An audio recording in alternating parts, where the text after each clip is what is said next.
예수 그리스도 이름으로 하나님 말씀 증거하겠습니다. 우리 다 같이 하나님 말씀 잠언 1장 8절에서 19절까지의 말씀을 다 같이 찾겠습니다. 잠언 1장 8절에서 19절까지의 말씀을 저와 여러분이 한 절씩 교독하겠습니다. 8절. 내 아들아, 내 아비의 훈계를 들으며 내 어미의 법을 떠나지 말라.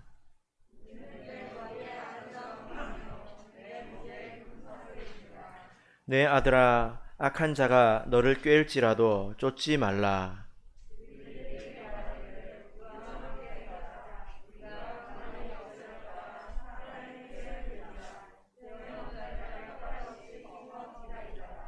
음부같이 그들을 산채로 삼키며 무덤에 내려가는 자 같게 통으로 삼키자.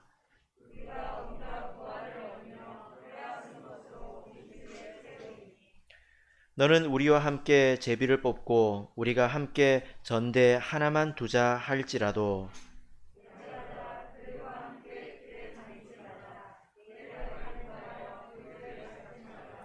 대저 그 발은 악으로 달려가며 피를 흘리는데 빠름이니라.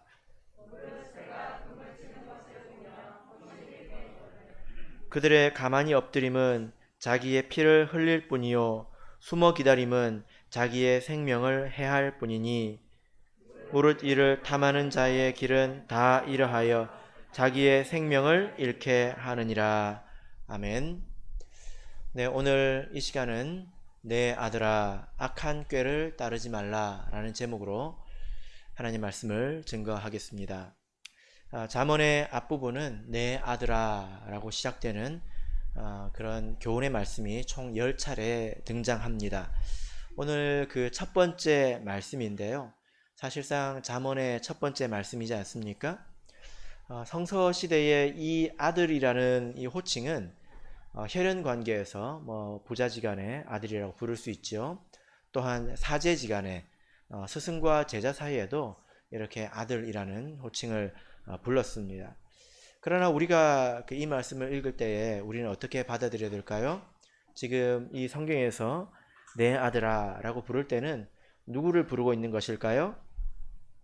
예, 바로 우리를 부르고 있는 것이죠. 하나님께서 자녀된 우리를 부르시는 것으로 듣는 것이 좋겠습니다. 왜냐하면 우리가 하나님의 아들이기 때문이죠. 갈라디아서 4장 6절을 보시면 너희가 아들인 고로 하나님이 그 아들의 영을 우리 마음 가운데 보내사 아바 아버지라 부르게 하셨느니라 이렇게 말씀을 하고 있습니다. 우리가 하나님의 아들이죠.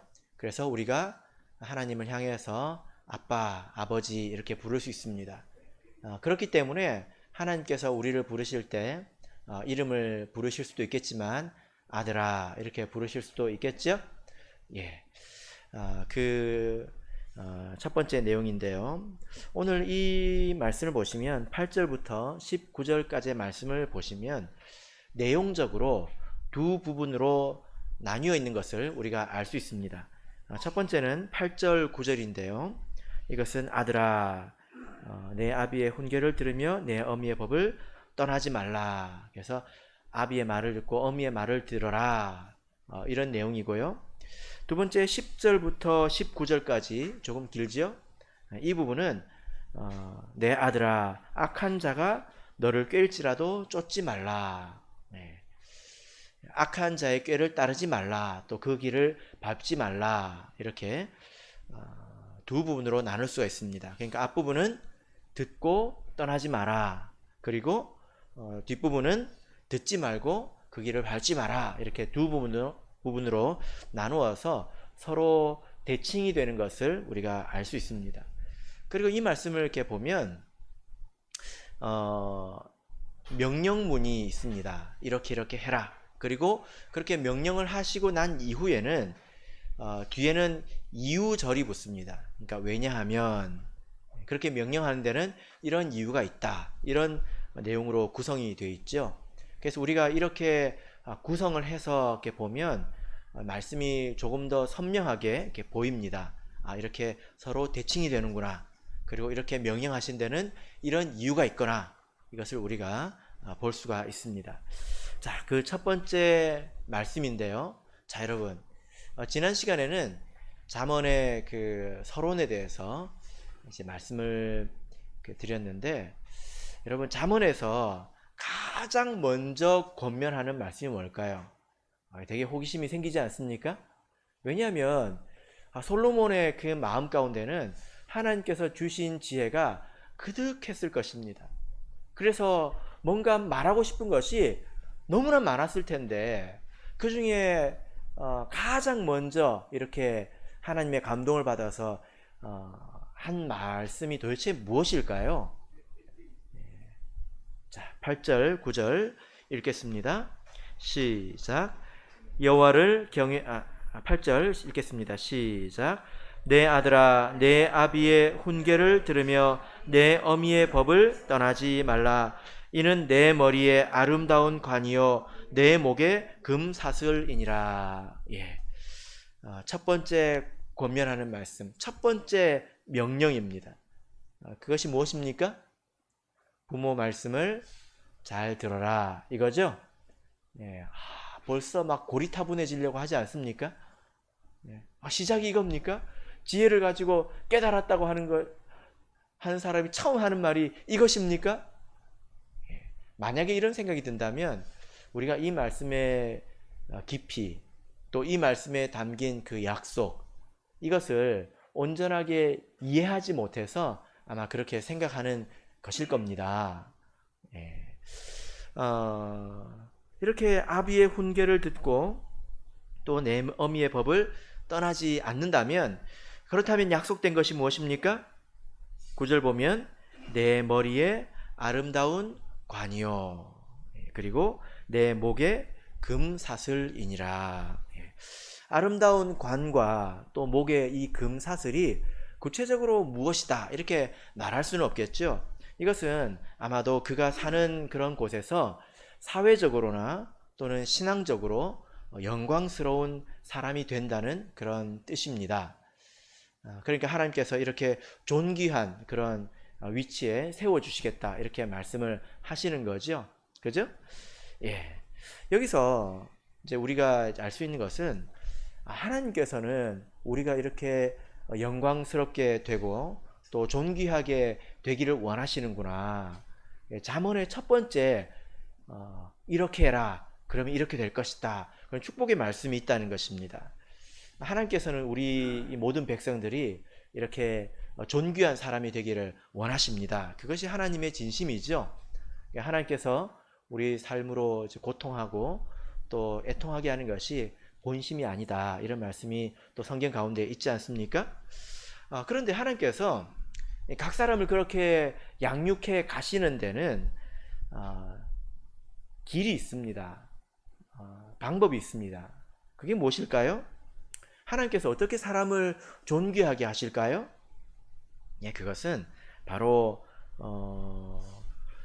부모를 통해서 양육한다는 것입니다. 그래서 부모를 통해서 훈계를 듣게 하고 그리고 법을 듣게 해서 그 사람으로 존귀한 사람이 되게 한다는 것입니다. 자, 여러분, 이것을 한번 깊이 생각을 해 보십시다. 여러분, 하나님께서는 부모를 통해서 사람을 양육하십니다. 신앙적인 면에서 그렇다는 거예요. 이것은 하나님께서 가장 중요하게 여기시는 것입니다. 그래서 어쩌면 내 아들아 라고 이렇게 말씀을 해서 여기에 자녀들이 아이고 하고 또 들을지 모르겠지만, 사실은 먼저 이 말씀은 부모들이 들어야 된다는 것입니다. 부모들이 하나님의 말씀으로 훈계하고 그리고 하나님의 법으로 이렇게 가르칠 수 있어야 자녀들이 그때서야 이렇게 들을 수 있지 않겠습니까? 그래서 어쩌면 이 말씀은 먼저 부모들이 들어야 되고 그리고 자녀들이 들어야 합니다. 그리고 여기 있는 이 자녀들도 영원히 자녀인 건 아니잖아요. 그죠? 자녀일 때 이 말씀을 듣는 것을 기쁘게 생각하시길 바랍니다. 왜냐하면 여러분들도 10년이 지나면 애를 안고 다닐 거기 때문에. 그죠? 예. 시간 다 지나고 나서 이 말씀을 듣는 것보다 미리 배워서 그것을 깨닫는 것이 훨씬 낫지 않습니까? 예. 하나님께서 하나님의 그 사랑하시는 백성을 양육하실 때 부모에게 그걸 위탁하셨다는 것입니다. 그죠? 이것은 이 말씀뿐만이 아니라 성경 전체적으로 나타나는 교훈인데요. 신명기 6장을 보겠습니다. 신명기 6장 6절 7절을 보겠습니다. 신명기 6장 6절 7절. 자, 우리 같이 읽겠습니다. 시작. 오늘날 내가 네게 명하는 이 말씀을 너는 마음에 새기고 내 자녀에게 부지런히 가르치며 집에 앉았을 때든지 길에 행할 때든지 누웠을 때든지 일어날 때든지 이 말씀을 강론할 것이며. 여기 보면 부모에게 말씀을 마음에 새기고, 그리고 무엇을 하라고 말씀하고 있습니까? 자녀에게 부지런히 가르치라, 이렇게 말씀하고 있지 않습니까? 이것은 하나님께서 주신 책임입니다. 에베소서 6장을 보겠습니다. 신약에 이르러서도 이 교훈은 변함이 없죠. 에베소서 6장 4절을 보겠습니다. 에베소서 6장 4절 찾으셨으면 같이 읽겠습니다. 시작. 또 아비들아 너희 자녀를 노엽게 하지 말고 오직 주의 교양과 훈계로 양육하라. 이 말씀을 보면 주의 교양과 훈계로 양육하라 라고 부모에게 교훈을 주신 것을 우리가 볼 수 있습니다. 그러니까 성경을 통해서 보자면 하나님은 처음부터 이러셨습니다. 아담을 창조하시고 하와를 창조하시고 나서 생육하고 번성하여 땅에 충만하라, 이렇게 말씀하지 않았습니까? 이것은 하나님의 형상을 닮은 그런 사람들을 많이 만들어내라, 이 뜻입니다. 그러니까 우리가 살아서 할 수 있는 가장 귀중한 일이 있다면 그것은 자녀를 하나님의 형상을 가질 수 있도록 양육하는 것이죠.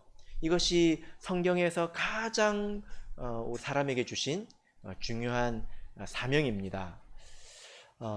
얼마나 이것이 중요한 일이냐면 하나님께서 적극적으로 부모의 편에 서 계시다는 것을 우리는 성경을 통해서 알 수 있는데요. 부모에게 권세를 주셨다는 것입니다. 어떤 권세를 주셨습니까? 여러분 한번 생각해 보십시오. 세상에 공경해야 될 사람들이 많이 있지 않습니까? 그런데 하나님께서 십계명 속에 내 부모를 공경하라, 이렇게 말씀하셨습니다. 세상에 부모보다 훨씬 더 훌륭한 사람들이 얼마나 많습니까? 그죠? 신앙적으로 보거나 세상적으로 보거나 훌륭한 사람들이, 비교도 할 수 없는 사람들이 얼마나 많습니까? 모세를 공경하라, 바울을 공경하라. 그렇게 한 것이 아니라 부모를 공경하라. 그리고 그 계명 가운데는 특별히 약속을 두시지 않았습니까? 그러면 내 생명이 길리라, 축복을 약속해 놓으셨습니다. 이것은 철저하게 하나님께서 부모의 편에 서서 부모에게 권세를 주시고 그 일을 함께 하시겠다는 것입니다. 내가 부모이기 때문에 공경을 받을 수 있다는 것입니다.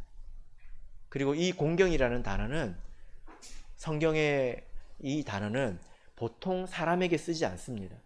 하나님에게 쓰는 단어입니다. 그러니까 하나님께서 적어도 이 자녀를 양육하는 이 면에서는 그 부모를 동역자처럼 생각하고 계신 것을 우리가 알 수 있지 않습니까? 그러므로 부모가 먼저 책임의식을 가져야 합니다. 자녀를 사랑하지 말고 자녀를 양육해야 합니다. 성경 가운데 자녀를 사랑하라고 하신 말씀이 있습니까? 그런 말씀이 없지요? 그것은 사람의 본능 가운데 다 심어두신 것입니다. 세상에 자기 자녀를 사랑하지 않는 사람이 어디 있으며 흉악한 그 짐승들도 자기 자녀들은 끔찍히 아끼는 법입니다. 그죠? 그것을 내가 잘한다고 해서 내가 훌륭하게 살았다, 그렇게 말할 수가 없는 거죠. 동물과 크게 차이가 나지 않잖아요. 그죠? 예. 우리는 주의 교양과 훈계로 자녀를 양육할 수 있어야 합니다. 그리고 이 일에 대해서 부모가 믿음을 가져야 합니다. 이게 무슨 말일까요? 자녀를 정말 내가 믿음 안에서 키우려고 하다 보면 이것이 참 어렵다라는 것을 많이 느끼게 됩니다. 왜냐하면 내 품 안에 있는 자식인 줄만 알았는데 어느 순간에 자기도 사람이라고 자기 생각을 이야기하고 저항하고 반항하고 그러지 않습니까? 그죠? 예. 그래서 정말 이 일이 가능할까? 나는 이렇게 연약하고 이 미친 망아지처럼 뛰어다니는 이 자녀를 내가 어쩔 수 있을까? 그런 생각이 들지요. 그죠? 그럴 때 포기하거나 낙담하지 말아야 합니다. 하나님께서 이것을 우리에게 맡기시지 않았습니까? 그 자녀를 나에게 보내주시지 않았습니까? 이것은 내가 할 수 있다는 것입니다. 내 믿음으로 내가 하나님께 의지하고 하나님께 도움을 받아서 또 내 사랑으로 이것을 할 수 있다는 거죠. 그래서 우리가 끝까지 포기하지 말아야 된다라는 것입니다. 특별히 오늘 이 본문 가운데서 우리가 주목할 것은 지난 시간에 그 평행법이라고 말씀을 드렸는데 이 8절에서도 그 대칭이 되는 말씀이 드러나지 않습니까? 첫 번째는 내 아비의 훈계를 들으라. 두 번째는 내 어미의 법을 떠나지 말라. 동일한 말을 이렇게 반복한 거죠. 그죠? 이것이 사실 참으로 특별한 것입니다. 왜 그럴까요? 여러분, 이것이 당연해 보입니까? 세상은 그렇지 않죠? 여러분, 세상에서 자녀의 성공의 3요소를 들어보신 적 있습니까? 자녀의 성공의 3요소. 첫 번째, 엄마의 정보력. 두 번째, 아빠의 무관심. 세 번째, 할아버지의 재력. 이 세 가지가 있으면 자녀를 잘 키울 수 있대요. 아빠는 어떻게 해야 됩니까? 관심을 가지지 말아야 돼요. 예, 세상 이야기지 않습니까? 예, 근데 세상도 사실 이렇게 생각하지는 않죠.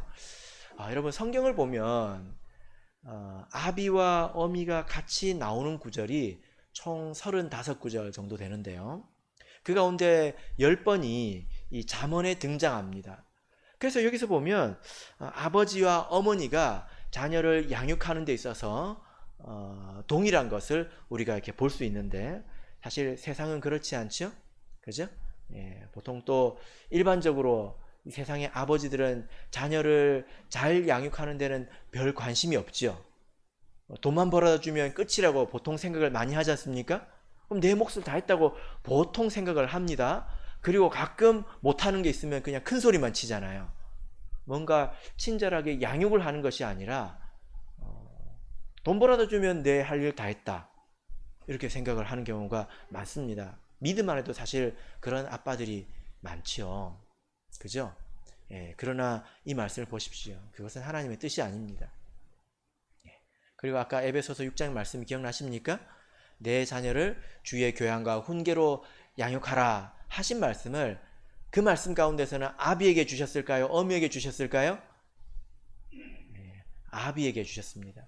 그래서 돈 열심히 벌어다 주고 가끔 집에 와서 꽥꽥 큰 소리 치는 것으로 내가 아빠다 이렇게 생각하지 마시고 적극적으로 자녀를 양육하시길 바랍니다. 제가 최근에 청주교에서 좋은 소식을 들었는데요. 청주교회는 젊은 이제 부부들이 많고 그리고 아동을 키우는 부모들이 많지 않습니까? 근데 최근에 자녀를 어떻게 성경적으로 잘 양육할 것인가 이 모임을 이제 결성해 가지고 아빠는 아빠들끼리 모여서 교제를 가지고 이야기를 나누고 그리고 엄마는 엄마들끼리 모여서 이제 교제를 이렇게 나눕니다. 근데 이것이 참 중요한 거예요. 여러분, 내 자녀는 왠지 잘 자랄 것 같죠? 예?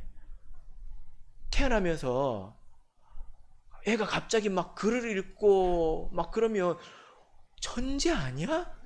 그런 생각 다들 해보셨죠? 이제 깨달으셨습니까? 여러분, 어떤 농부가 농사를 지을 때 막 씨를 뿌려놓고 올해는 왠지 잘 될 것 같아 하고 요행을 바라면 됩니까 안 됩니까? 됩니까 안 됩니까? 안 되지요. 농사에도 길이 있고 방법이 있는 것입니다. 마찬가지로 자녀를 키우는 것에도 길이 있고 방법이 있는 것이지, 우리가 그것을 성경을 통해서 배워서 실천해야 되는 것이지, 요행을 바라고 왠지 하나님은 나한테 잘해줄 것 같아 그렇게 생각해서는 안 된다는 것입니다. 그래서 요행을 바라지 마시고, 아직 내가 살아있으면 기회가 있는 거죠. 그리고 우리 젊은 학생들은 이제 부모가 될 것 아닙니까? 이걸 잘 기억해야 합니다. 여러분의 부모도 여러분을 보고 천재 아니야? 왠지 잘 될 것 같아 그런 생각을 다 하셨다는 거예요. 지금 대체적으로 잘 됐지만 그러나 그건 요행이 아니죠. 자, 이제 자녀들은 들으시길 바랍니다. 무엇을 들어야 될까요? 여러분, 여러분의 인생은 형통할 수도 있고 고달플 수도 있습니다. 제가 최근에 저희 집 큰애하고 길을 가다가 폐지를 줍는 할머니를 봤는데요. 시간이 남아서 하시는 분이 아닙니다. 보니까 행색이 너무 힘들어 보이더라고요. 제가 그걸 보면서 제가 이렇게 저희 집 애한테 이야기했습니다. 너는 저 할머니를 보고 어떤 생각이 드냐, 이런 걸 물어봤습니다. 근데 우리가 사실 여러 가지를 생각해 볼 수가 있잖아요. 굉장히 많은 이야기를 할 수 있지 않습니까? 근데 그것만 가지고 뭐 그의 인생이 성공이다 실패다 뭐 그렇게 단정할 수는 없잖아요, 그죠? 그런데 우리가 일반적으로는 생각해 볼 수 있습니다. 여러분, 그것이 우리의 인생일 수 있어요. 우리의 인생은 형통할 수도 있고 아주 고달플 수도 있습니다. 사람이 인생이 고달프다고 할 때는 여러 가지 가능성들이 있거든요. 그죠? 여러분들은 어떤 인생을 살고 싶습니까? 아마도 이렇게 묻지 않아도 이렇게 존귀한 인생을 살고 싶으시죠? 그러면 길이 있습니다. 그 길이 무엇입니까? 아비의 훈계를 들으며 어미의 법을 떠나지 말라. 이것이 하나님의 약속이 있는 말씀입니다. 간혹 보면 이 자녀들이 어떤 이야기를 하냐면 도대체 이해가 안 돼, 이런 말을 합니다. 이게 무슨 말입니까? 우리 아버지가 하는 말이 불합리하니까 나는 그 말씀을 안 들을래. 우리 아버지가 말을 했는데 기분 나쁘게 했어. 맞는 말인데 왜 말을 곧다구로 해야 돼? 그래, 안 들을래. 다 찔리죠? 그런 사람들은 회초리를 맞아야 합니다. 왜 그럴까요? 사실 저도 옛날 생각해 보니까 내가 왜 이걸 알까 생각해 보니까 저도 그랬던 것 같습니다. 예. 왜 그러냐면요, 실제로 이것은 죄성에서 나온 것입니다. 부모의 말이 불합리할 수 있고요, 그리고 부모가 예의를 벗어나서 말을 할 수도 있습니다. 그러나 여러분, 부모의 말이 합리적일 때는 들었습니까? 부모가 예의를 다해서 자녀에게 말을 했을 때는, 권면했을 때는 들었습니까? 그렇지 않잖아요. 그죠? 그러니까 내가 그렇게 말한 것은 사실 그것이 듣기 싫어서이지, 그가 하는 말이 불합리하거나 혹은 예의를 벗어나서 그런 것은 아닙니다. 예를 들어 부모가 자식한테 와가지고 1,000만 원을 가지고 뺨을 딱 때리고 이거나 가져라 그러면 안 받을 겁니까? 웃자고 하는 말인데 너무 진지하게 들으시네. 사실 이런 것들이 다 죄성에서 이렇게 비롯됐기 때문에 그렇게 변명하지 말아야 된다는 것입니다. 그래서 성경을 보면 내 부모를 공경하라, 아비의 훈계를 듣고 어미의 법을 떠나지 말라 할 때는 그 앞에 그 어떤 단서도 달지 않았습니다. 그죠? 거기에는 하나님의 이유가 있지 않을까요? 그래서 비록 여러분들 마음에 그것이 이해되지 않는다 하더라도, 그것이 비록 불합리하게 느껴진다 하더라도 하나님을 생각하면서 순종하시길 바랍니다. 그것이 주의 계명을 떠난 것이 아니라면 순종하시길 바랍니다. 그것이 하나님을 기쁘시게 하는 것이고 여러분들이 존귀한 인생을 사는 비결이죠. 자, 이어서 보겠습니다. 부모의 말씀을 듣는 것만큼이나 중요한 것이 있는데요. 그것이 무엇일까요? 자, 10절을 읽겠습니다. 시작. 내 아들아, 악한 자가 너를 꾀일지라도 쫓지 말라. 예.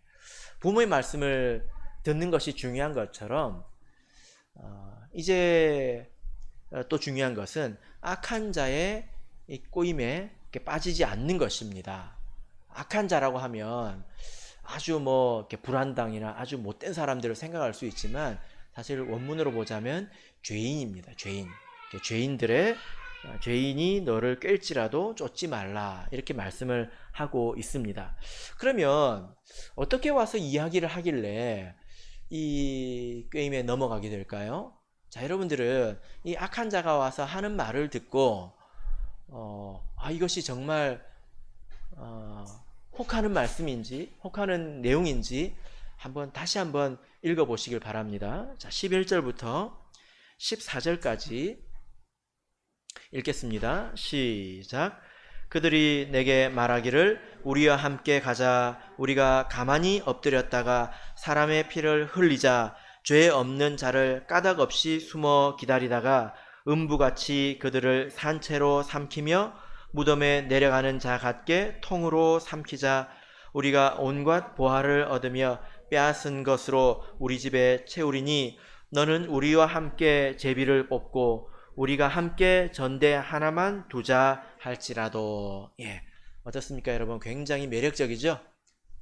유나자매 이 말씀을 다 읽으니까 악한 자에게 쏙 넘어갈 것 같죠? 안 그래요?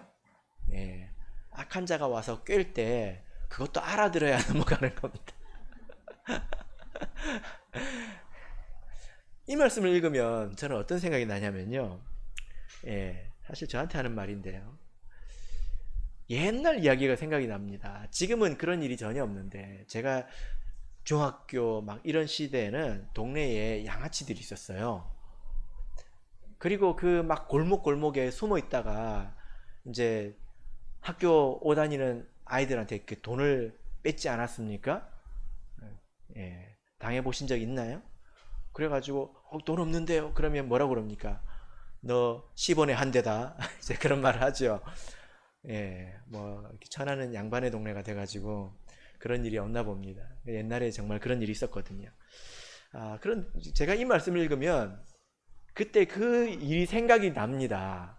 근데 저는 그런 사람들을 되게 싫어했거든요.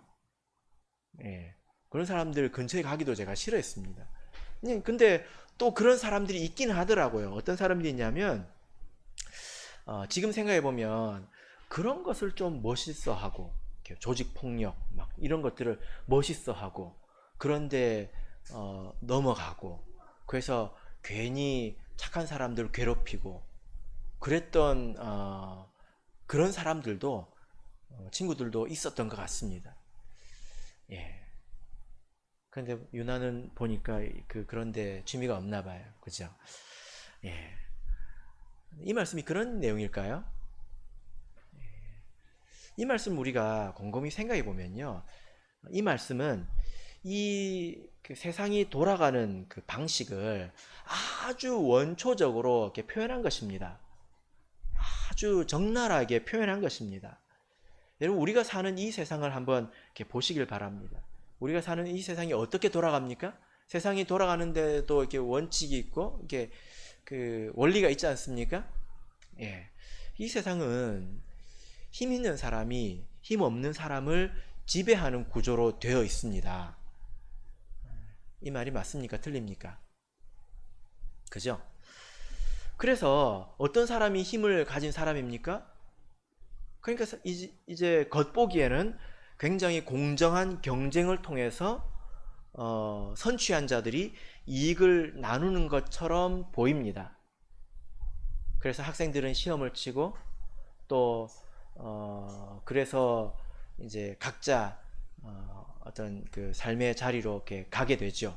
거기서 어떤 것을 얻게 됩니다. 이것이 굉장히 공정하게 보이지요. 그러나 사실 그 이면에는 그런 명목적인 명시적인 그런 규칙 이면을 들어가 보자 말입니다. 그 이면을 들어가 보면 그 보이지 않는 이면에는 수많은 반칙과 또 편법들 이런 것들이 있지 않습니까? 그리고 기묘한 방법을 찾아내 가지고 자기 이익을 추구하지 않습니까? 경쟁이 있는 모든 곳에는 전부 편법이 있고 반칙이 있습니다. 학생들의 세계도 그렇죠. 그죠? 이미 이 운동장이 기울어졌다 이런 표현을 이렇게 많이 하지 않습니까?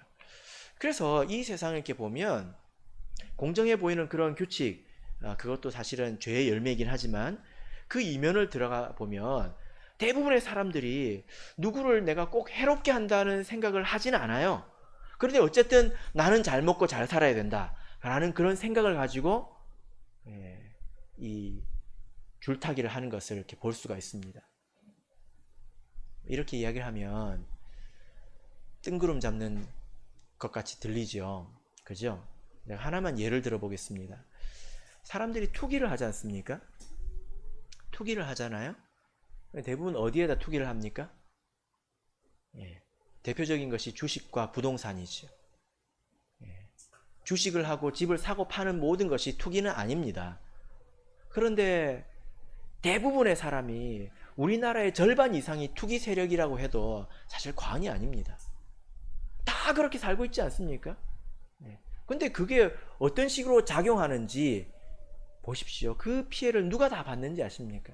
젊은 사람들이 받습니다. 그렇게 해가지고 이제 집값이 올라가면 평범한 사람들, 뒤늦게 출발한 사람들, 이런 사람들은 되게 어렵게 살게 되겠죠. 그죠? 사실 그것은 남의 것을 뜯어먹은 것입니다. 그들이 상실감을 느끼지 않겠습니까? 제가 최근에 어떤 이야기를 들었는데요. 신도가 아닌 어떤 분이 그냥 일상적인 이야기예요. 신도가 아닌 어떤 분이 십수년 전에 한 20년 이상 됐다고 봐도 되겠는데요. 악착같이 그 남편이 직장 생활하는 걸 이렇게 모았습니다. 근데 이제 악착같이 모아가지고 계산을 해보니까 계산이 안 나오는 거예요. 계산이 나오는데 그게 계산이 안 나오는 거예요. 뻔하다는 것입니다. 그래가지고 어떻게 했을까요? 빚을 내서 집을 샀습니다. 그렇게 집을 사고 해가지고 지금은 집이 여러 채가 되었고 비싼 집도 가지고 있습니다. 그 중에 하나를 아들에게 줬다고 하더라고요. 이런 이야기를 들으면 여러분 어떤 생각이 드십니까? 여러분들의 소망은 하늘에 있기 때문에 아무 생각이 안 들죠. 저는 일반적인 질문을 하고 있잖아요. 나는 아무 생각도 안 드는데? 근데 이런 이야기를 들으면 사람들이 어떤 생각을 하겠냐고요. 나 바보 아니야? 나만 이렇게 살아도 돼? 나만 너무 순진하게 살고 있는 거 아니야? 그래가지고 뭐라도 해보려고 다 이렇게 막 뛰어들지 않습니까? 하다 안 되는 사람이 하는 게 뭡니까? 복권이잖아요, 복권. 그런데 진입도 못하는 사람들이 복권을 하지 않습니까? 최근에 제가 어떤 청년 이야기를 들었는데요. 서울에서 직장 생활을 하고 있습니다. 근데 신앙생활 열심히 해가지고요. 세상 돌아가는 거 부동산 이런 거 전혀 관심이 없습니다. 그런데 그 아버지한테 들었는데 어느 날 뉴스를 보면서 성질을 버럭 내더래요. 이제 자기가 돈을 벌어보니까 계산이 나오잖아요. 그잖아요. 1년 열심히 모으면 얼마 정도다. 그리고 집값을 보니까 말이 안 되는 거예요. 그러면서 성질을 버럭 내더랍니다. 누가 만든 겁니까? 그런 거? 누가 그렇게 만든 거예요? 사람들이 그렇게 만든 것입니다. 이런 세상의 모습을 지금 이 아주 원초적으로 이렇게 그린 것입니다. 이렇게 나쁜 짓을 하자고 공공연히 와서 이야기하지 않습니까? 꿰지 않습니까? 여러분, 성도는 이렇게 살아서는 안 됩니다. 이것은 마치 육식동물이 사는 것과 같이요. 풀숲에 웅크리고 있다가 열심히 풀을 먹고 살을 찌운 그 동물을 가서 한 번에 잡아먹는 거잖아요. 그렇지 않습니까? 성도가 육식동물처럼 살아서는 안 됩니다. 우리는 어떻게 살아야 될까요? 초식동물처럼 살아야죠. 초식동물이 아니라 우리는 식물처럼 살아야 합니다. 스스로 열매를 내듯이 살아야지 이렇게 세상에 이런 그것에 익숙해져 가지고 거기에 발을 담궈서 거기에서 나도 어떻게 좀 해봐야 되지 않을까 안절부절하는 것은 하나님께서 기뻐하시는 태도가 아니라는 것입니다. 그런데 오늘 본문을 보면 이들이 아주 매력적으로 접근해 오는 것을 우리가 볼 수 있는데요. 그들이 와서 하는 첫 마디가 뭘까요? 11절을 보십시오. 그들이 와서 악한 자들이 와가지고 처음 하는 말이 무엇입니까? 우리와 함께 가자, 이렇게 말하고 있지. 우리와 함께 가자. 누군가가 나에게 와서 진심으로 걱정해주고 그리고 우리라고 말해줄 때, 나의 잘됨을 위해서 이렇게 권면할 때 사람의 마음은 녹아내리게 되어 있습니다. 사람이 상당히 이성적인 것 같지만 사실 그렇지 않아요. 사람은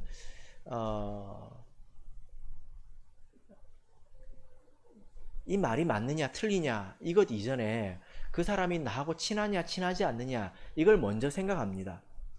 이것이 어린아이들에게 이렇게 잘 드러나는데요. 어른들은요, 대체적으로 예를 들어 설교를 듣는다고 할 때 누가 설교를 해도, 처음 보는 사람이 설교를 해도 그 말씀이 합당하면 듣습니다. 그게 성숙한 거죠. 근데 아이들은 어떤지 아십니까? 자기와 친하지 않은 사람이 이야기하면 듣지 않습니다. 친한 사람이 이야기하면 그 말이 옳든 그르든 들으려고 합니다. 그래서 아주 유명한 이야기가 있잖아요. 서태지와 아이들 아시죠? 아주 고전적인 아이돌 그룹인데, 그 그룹이 예전에 부른 노래 이름이 컴백홈입니다. 컴백홈. 해석을 하면 뭡니까? 집으로 돌아와 이거잖아요. 컴백홈 이거잖아요. 근데 그거에 푹 빠진 사춘기 아이들이 컴백홈을 하고 싶어가지고 가출을 했대요. 집에 있다가 그 노래를 들었어요. 나도 컴백홈 하고 싶은데 내가 지금 집에 있잖아. 내가 어떻게 컴백홈을 하지? 그러니까 집을 나갔어요. 컴백홈을 한 거예요. 이게 사람입니다. 그러니까 아무리 어른이라고 할지라도 진심으로 나를 위해주고 또 그들도 무지하니까 나를 걱정해주는 그런 입장에서 올 때, 동지의식을 가지고 이렇게 접근해 올 때 사람의 마음이 안 흔들린다고 말할 수 있을까요? 같이 사랑으로 망해가는 것입니다. 그죠? 그리고 이 자들은 가만히 엎드렸다가 사람의 피를 흘리자 이렇게 말을 하고 있는데, 사람의 근본에는 이런 폭력성이 있습니다. 여러분, 사람에 대해서 조금 더 생각을 해보시면요, 사람의 근본에는 이런 폭력성과 파괴적인 마음이 있습니다. 어떤 것을 보면 알까요? 아이들이 가끔 길을 가다가 보면 멀쩡히 먹이 들고 지나가는 개미를 밟아가지고 죽여요. 아무 이유도 없이. 왜 그럴까요? 사람 마음에는 그런 게 있다는 것입니다. 그런 거를 자극하고 있는 거죠. 그리고 여기 보면 또 이 재물을 쌓자 이렇게 말하고 있지 않습니까? 이것이 얼마나 끌리는 것입니까? 재물이면 모든 것을 할 수 있다 이런 마음이 세상에 대체적으로 있는데, 그런 마음을 그런 것을 가지고 이렇게 꿰니까 얼마나 이것이 매력적입니까? 그리고 14절을 보시면요, 다시 한번 14절 읽어보겠습니다. 시작. 너는 우리와 함께 제비를 뽑고 우리가 함께 전대 하나만 두자 할지라도. 여러분, 이 말씀의 뜻이 뭘까요? 우리가 제비를 뽑자. 이게 무슨 말이냐면요, 이렇게 깡패가, 양아치가 보통 이제 삥 뜯는다 그러지 않습니까? 전문 용어죠. 예. 이렇게 나쁜 짓을 해가지고 돈을 모았습니다. 양아치 3명이. 그래가지고 와서 뭐라고 그럽니까? 야, 우리 이거 공평하게 나누자. 우리 참 그 민주적이지 않아? 우리 참 공의롭지 않아? 공평하게 나누니까 내가 키 크다고 내가 힘 세다고 더 많이 가져가는 거 아니잖아. 공평하게 나누자 하는 것입니다. 이게 무슨 말일까요? 그들이 위선적이라는 것을 이야기하고 있습니다. 사람이 양심이 있기 때문에 많은 악이 있다 하더라도 적어도 겉포장지는 이런 그 선으로 덮고 싶어 하는 것이 사람의 마음입니다. 이 세상을 보면 그래요. 세상에 악이 가득한데 그거를 포장만 하고 있지 않습니까? 그래서 한꺼풀 덮여진 그것만 가지고 우리는 정의롭다, 우리는 공평하다 이렇게 안도하고 있지 않습니까? 사실은 실제 큰 악은 이야기하고 있지 않죠. 아무도 이야기를 할 수가 없죠. 그죠? 그러니까 여러분 한번 이 모든 것들이 다 뭉쳤다고 한번 생각해 보시길 바랍니다. 나와 동질감을 가진 사람이 진심으로 나를 걱정해 주면서 야, 유나야, 안 하면 너만 바보야. 다 그렇게 살아. 너 잘 되고 싶잖아. 그지? 그게 나쁜 거 아니야. 이렇게 좋은 점도 있다니까. 이렇게 벌어가지고 형제도 돕고 헌금도 하고 나도 행복하게 사는 게 하나님 뜻이잖아. 그러니까 딱 한 번만 하자. 반쯤 넘어왔습니다. 여러분, 그래서 우리가 이렇게 깊이 생각해 보지 않으면 내가 사는 세상이 어떤 세상인지, 내가 지금 하고 있는 것이 어떤 세상인지 깊이 생각해 보지 않으면 욕심에 휘둘려서 넘어지기가 쉽다는 것입니다. 그런 사람들은 하나님께 은혜를 받기가 힘들겠죠. 자, 이제 16절에서 18절을 읽겠습니다. 16절에서 18절 같이 읽겠습니다. 시작. 대저 그 발은 악으로 달려가며 피를 흘리는데 빠름이니라. 무릇 새가 그물을 치는 것을 보면 헛일이겠거늘 그들의 가만히 엎드림은 자기의 피를 흘릴 뿐이요 숨어 기다림은 자기의 생명을 해할 뿐이니. 15절에서 또 내 아들아 이렇게 말하고 있죠. 내 아들아 그들과 함께 가지 마라. 또 그 길을 밟지 마라 하고 호소하고 있습니다. 왜 가지 말아야 합니까? 16절을 보시면 그것은 악이기 때문에 가지 말아야 합니다. 그렇지 않습니까? 이 세상에 누군가가 굶주리다면 누군가가 그렇다면 반대로 어떤 누군가가 과도히 누리기 때문에 그런 일이 있는 것입니다. 그리고 17절을 보시면요. 17절은 마치 속담과 같은 말인데요. 무릇 새가 그물을 치는 것을 보면 헛일이겠거늘. 자, 여러분 이 말씀의 뜻이 뭘까요? 무엇이 헛일이라는 걸까요? 조금 깊이 생각해 보면 이것이 정반대 방향으로 두 가지로 해석이 가능하다는 것을 우리가 이렇게 볼 수가 있는데요. 첫 번째는 여러분 새가 그물을 치는 것을 보면 아무리 새가 머리가 작아도 그걸 보고 그 안으로 들어가겠습니까? 그러니까 그물을 치는 수고가 헛된 일이죠. 그죠? 그렇다. 이런 말일까요? 아니면 지금 이 새는 그냥 새가 아니에요. 눈에 뭐가 꽂힌 새입니다. 뭐가 꽂혔습니까? 저 땅바닥에 그 모이가 눈에 꽂혔어요. 그래 열심히 거기로 달려가고 있습니다. 그런데 그물 치는 걸 봤어요. 그래도 새는 달려갑니다. 욕심에 이미 휘둘렸기 때문에. 그러니까 그물을 친 것을 본 것이 의미가 있을까요? 그물을 친 것을 본 것이 헛일이다라는 것입니다. 여러분, 새가 머리가 좋냐 나쁘냐 생각할 게 아니라 여기서 말하는 새는 사람을 놓고 하는 이야기잖아요. 둘 다 있을 수 있는 일이지 않습니까? 그래서 우리가 이 말씀을 생각할 때 이 말씀을 예수님의 비유처럼 엄격하게 이렇게 해석을 하지 않아도 될 것 같습니다. 이것은 지혜 문학이기 때문에. 그래서 우리가 두 가지로 다 해석을 해도 될 것 같아요. 그래도 무리가 없습니다. 먼저 그물을 치는 것이 헛소고라면 이 말은 무슨 말이겠습니까? 그들이 악행을 할 때 새가 그물을 치는 것을 보면 헛수고니까 새들이 안 볼 때 그물을 친다는 거잖아요. 그렇지 않습니까?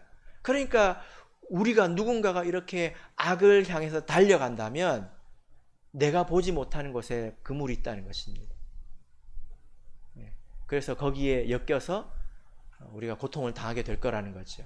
보이지 않는 곳에 그물이 있다는 것입니다. 이것이 합당하지 않습니까? 그리고 또 반대로 보자면 새가 일단 욕심에 눈이 멀어버리면 그 모이밖에 보이지 않습니다. 사람이 마찬가지 아닙니까? 일단 이익이 눈에 들어와 버리면 이게 사고력을 잃어버려요. 그죠? 판단력을 잃어버리지 않습니까? 그리고 사후에 어떤 말을 합니까? 내가 왜 그랬을까? 내가 왜 그랬을까? 오늘도 그런 사람 한 명 만났는데 그러지 않겠습니까? 그죠? 그러니까 자기 발로 자기 이 그리로 뛰어들고 있으니까 그것이 곧 재앙 아니냐 이 말입니다. 어찌됐든 분명한 것은 이렇게 욕심을 향해서 달려가는 사람에게는 반드시 그물이 있다는 것입니다. 자기 욕심에 이끌려서 스스로 덫에 걸린 것이든 아니면 그 누군가가 그 앞에 이 덫을 놓은 것이든 덫이 있다는 것입니다. 여러분, 그래서요, 뉴스를 보고 마음이 부풀지 마십시오. 가짜 뉴스도 많습니다. 그리고 그것이 다 진짜 뉴스라 할지라도 누가 뭐 이렇게 해서 돈을 벌었다, 뭐 이렇게 해서 뭐 재미를 봤다, 그렇다 하더라도 여러분, 우리와 그 사람들은 다릅니다. 우리는 하나님의 백성이지 않습니까? 하나님의 백성은 하나님께서 그렇게 살도록 내버려 두시지 않습니다. 만약에 그렇다면 그런 버린 자일 것입니다. 그래, 네 멋대로 한번 살아봐라 해서 그물에 뒤엉켜서 아주 고생을 진탕하도록 그냥 내버려 두신 사람일 것입니다. 하나님의 백성은 그렇게 살게 하시지 않습니다. 도리어 사랑하는 자라면 건져내시겠죠. 그죠? 자, 19절 마지막으로 읽겠습니다. 시작. 무릇 이를 탐하는 자의 길은 다 이러하여 자기의 생명을 잃게 하느니라. 결국 어떤 사람이 생명을 잃습니까? 탐하는 자이죠. 탐하는 자. 그래서 나는 식물이다 이렇게 생각을 하십시오. 누가 어떤 동물을 좋아하냐고 물어본다면 육식동물은 이야기도 하지 마세요. 저는 토끼가 좋아요. 그렇게 이야기를 하시길 바랍니다. 저는 풀 뜯어 먹고 살아요. 저는 스스로 열매를 맺을 거예요. 그렇게 이야기하고 사시기를 이렇게 바랍니다. 결론 맺겠습니다. 자문의 시작에서 축복과 아울러서 심각한 경고를 하고 계십니다. 내 아들아, 내 아들아 두 번이나 불러가면서 경고하고 계십니다. 우리 앞에는 두 개의 길이 있습니다. 내가 예외가 될 거라고 생각하지 마십시오. 두 개의 길이 있습니다. 하나는 부모를 통해서 주어지는 말씀의 길이 있고요. 신령한 길이 있고, 또 하나는 악한 자를 통해서 알게 되는 탐욕의 길이 있습니다. 여러분들은 어떤 길을 가기를 원하십니까? 어떤 길을 가야 되겠습니까? 우리가 다 말씀을 믿지 않습니까? 그렇다면 철저히 이 말씀에 우리 자신을 순복해서 하나님의 은혜를 누리게 되시기를 예수 그리스도 이름으로 축복합니다. 우리 다 같이 찬송하겠습니다.